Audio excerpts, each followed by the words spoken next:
ಭರತ್ ಶೆಟ್ಟಿ ಅವರೇ, ನೇರವಾಗಿ ಪ್ರಶ್ನೆಗೆ ಬರ್ತೀನಿ. ಹಿಂದೂ ಸ್ಕೂಲಿಗೆ ಹೋಗಿ ಕ್ರಿಶ್ಚಿಯನ್ ಸ್ಕೂಲಿಗೆ ಹೋಗ್ಬೇಡಿ, ಯಾಕೆ ಹಂಗಂದ್ರಿ? Bharat Shetty whom I know can not make such statement, still ನೀವು ಹಾಗಂದ್ರಿ, ಯಾಕೆ? ಕ್ರಿಶ್ಚಿಯನ್ ಸ್ಕೂಲಿಗೆ ಹೋಗಬೇಡಿ ಅಂತ ಹೇಳಿದ್ದಲ್ಲ, ಹಿಂದೂ ವಿರೋಧಿ ನೀತಿ ಇರುವಂಥ, ಹಿಂದೂ ವಿರೋಧಿ ಮನಸ್ಥಿತಿ ಇರುವಂಥ ಕ್ರಿಶ್ಚಿಯನ್ ಸ್ಕೂಲ್ಗಳಿಗೆ ಹೋಗಬೇಡಿ ಅಂತ ಹೇಳಿದ್ದೇನೆ. I understand by my statement. ನಿಮ್ಮ ವಿರುದ್ಧ ಕೇಸ್ ದಾಖಲಾಯಿತು ನೋಡಿ.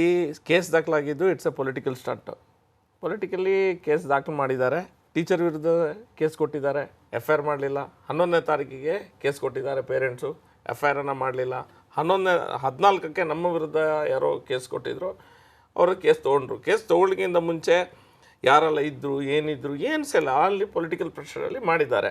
ನಿಮ್ಮ ಮಂಗಳೂರು ಉತ್ತರ ನಿಮ್ಮ ಕಾನ್ಸ್ಟಿಟ್ಯೂನ್ಸಿ ಇರುವಂಥದ್ದು, ನಿಮ್ಮ ಕ್ಷೇತ್ರ. ಮಂಗಳೂರು ಸೌತಲ್ಲಿ ಆಗಿರೋದು. ನಿಮ್ಮ ಕ್ಷೇತ್ರಕ್ಕೆ ಅವ್ರ ಕ್ಷೇತ್ರಕ್ಕೆ ಏನು ಸಂಬಂಧ ಇದೆ? ನೋಡಿ, ಪೊಲಿಟಿಕಲ್ ಮೋಟಿವೇಟೆಡ್ ಇದೆಯಾ ಇದರಲ್ಲಿ? ನೋಡಿ, ಇದು ಪೊಲಿಟಿಕ್ಸ್ ಅಲ್ಲ ಇದು. ಇದನ್ನು ಪೊಲಿಟಿಕಲ್ ಕಲ್ಲರನ್ನು ಕಾಂಗ್ರೆಸ್ನ ನಾಯಕರು ಕೊಡ್ತಾ ಇದ್ದಾರೆ.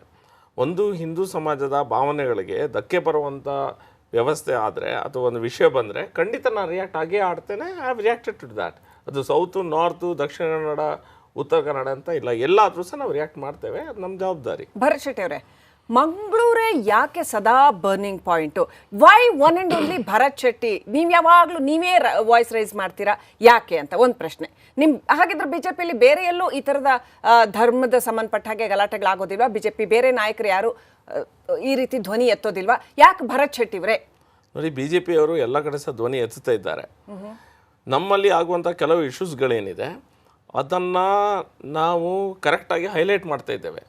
ತಪ್ಪು ಸರಿ ಏನು ಅನ್ನೋಂಥದ್ದನ್ನು ವಿವೇಚನೆ ಸಮಾಜಕ್ಕೆ ಬಿಟ್ಟದ್ದು.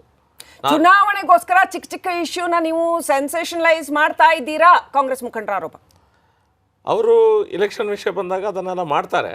ನಾನು ಹೇಳೋದಿಷ್ಟೇ, ನಾನು ಒಂದು ವೇಳೆ ಹಿಂದೂ ಶಾಲೆಯಲ್ಲಿ ಕ್ರೈಸ್ತ ಮಕ್ಕಳನ್ನು ಕೂರಿಸಿ ಯೇಸು ಸರಿ ಇಲ್ಲ, ಯೇಸುವಿನ ಕಲ್ಪನೆನೇ ತಪ್ಪು, ಅಥವಾ ಮುಸ್ಲಿಂ ಮಕ್ಕಳನ್ನು ಕೂರಿಸಿ ಅಲ್ಲಾವಿಗೆ ಪ್ರಾರ್ಥನೆ ಮಾಡಬೇಡಿ, ಅದು ಸರಿ ಇಲ್ಲ ಅನ್ನುವಂಥ ನಾನು ಹೇಳಿದರೆ ಇಷ್ಟೊಳಗೆ ಬೆಂಕಿ ಬೀಳ್ತಾ ಇತ್ತು.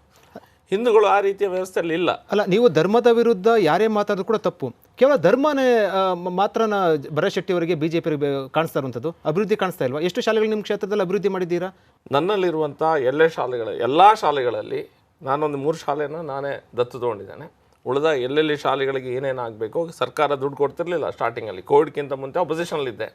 MRPಯಲ್ಲೂ ಮತ್ತು ಬೇರೆ CSR ಫಂಡಿಂದ ಕೋಟಿಗಟ್ಟಲೆ ಹಣವನ್ನು ನನ್ನ ಹತ್ರ ಲಿಸ್ಟ್ ಇದೆ. ಕ್ರೋರ್ಸ್ ಆಫ್ ರುಪೀಸನ್ನು ನಾನು ಶಾಲೆ ಮೇಲೆ, ಗೌರ್ಮೆಂಟ್ ಶಾಲೆಗಳ ಮೇಲೆ ನಾನು ಸ್ಪೆಂಡ್ ಮಾಡಿದ್ದೇನೆ, ಅದರ ಮೂಲಭೂತ ಸೌಕರ್ಯಕ್ಕಾಗಿ. ನಾನು ಟೀಚರೇ, ನಾನು ಟೀಚಿಂಗ್ ಫೀಲ್ಡಿಂದ ಬಂದವ. ಸೊ ನಾನು ಮಕ್ಕಳಲ್ಲಿ, ನನ್ನ ಸ್ಟೂಡೆಂಟ್ಸಲ್ಲಿ ನೀನು ಕ್ರಿಶ್ಚಿಯನ್, ಮುಸ್ಲಿಮ್, ಹಿಂದೂ ಅನ್ನುವಂಥ ಪ್ರಶ್ನೆಯನ್ನು ನನ್ನ ಜೀವಮಾನದಲ್ಲಿ ಮಾಡಲಿಲ್ಲ, ನನಗೆ ಅಗತ್ಯ ಸಹ ಇಲ್ಲ. ಅದೇ ರೀತಿಯ ಆ್ಯಟಿಟ್ಯೂಡು ಎಲ್ಲ ಟೀಚರ್ಸಿಗಿರಬೇಕು.